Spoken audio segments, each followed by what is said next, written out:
Hello everyone, welcome to Techavro. Today in this video, I'm gonna show you how to get big mouth filter in Snapchat.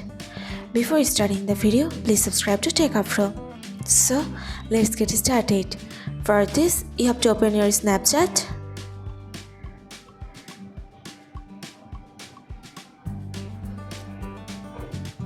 From here, you can search your big mouth.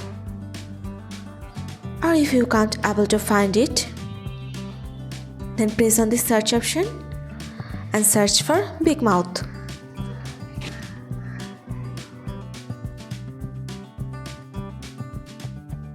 Here it is.